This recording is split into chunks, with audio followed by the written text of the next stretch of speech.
ایوب نے کہا میں اس فیصلے کو نہیں مانتا، وہ بھی پٹھان کا بچہ تھا، بہرحال ایک فوجی تھا۔ خوبصورتی کس کو کہتے ہیں؟ اس لیے خوبصورتی کی تعریف آج تک کسی نے نہیں کی ہے، لیکن کسی حد تک خوبصورتی کی حقیقت کو کسی نے بیان کر دیا کہ اعضاء متناسب ہو، تناسب اعضاء ہو، تناسب اعضاء ہو۔ خوبصورتی کا جب مقابلہ ہو گیا، پوری دنیا کے اندر ایک گورا اول آ گیا، دوسرے نمبر پہ ایوب آ گیا۔ خوبصورتی کا جب مقابلہ ہوتا ہے نا، تو اس عالمی مقابلے کے اندر ایک گورا وہ اول نمبر پہ آیا۔ گورا سب سے زیادہ خوبصورت ہے، انگریز۔ ہم لوگ تو گوروں کے لیے مرتے ہیں، اور اس کے بعد دوسرے نمبر پر آپ کا صدر ایوب پٹھان صاحب، یہ دوسرے نمبر پہ آئے، وہ دوسرے نمبر پہ آ گیا۔ تو ایوب نے کہا کہ یہ تم لوگ بالکل بے وقوف ہو، بے غیرت ہو کہ تم لوگ اس کو پہلے نمبر پہ تم نے لایا ہے، پہلا نمبر میرا ہے۔ ایوب نے کہا میں اس فیصلے کو نہیں مانتا۔ صدر ایوب نے کہا میں اس فیصلے کو نہیں مانتا۔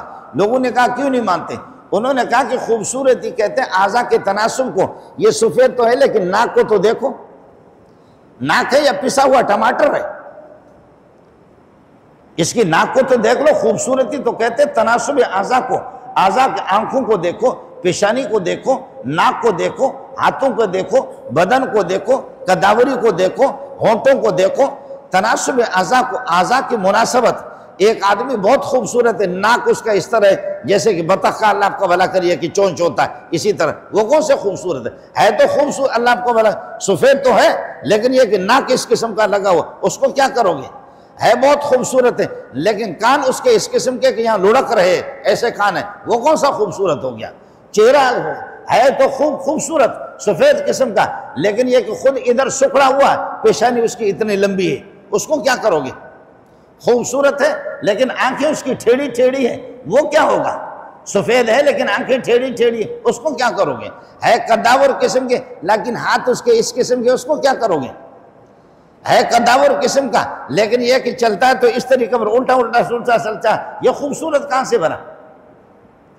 اس لیے آج تک کسی نے خوبصورتی کی تعریف نہیں کی۔ خوبصورت بس کہتے ہیں کہ تناسب اعضاء کو، اعضاء مناسب ہو، اعضاء کے تناسب کو دیکھا جائے۔ تو ایوب نے کہا کہ خوبصورتی تو اسی کو کہتے ہیں، اب تم نے اس گورے کو پہلے نمبر پہ لایا، اس کی پیشانی دیکھو، میرے پیشانی دیکھو، اس کی آنکھیں دیکھو، میری آنکھیں دیکھو، اس کی ناک کو دیکھو، پسے ہوئے ٹماٹر کی طرح ہے، یہ کوئی خوبصورت ہے؟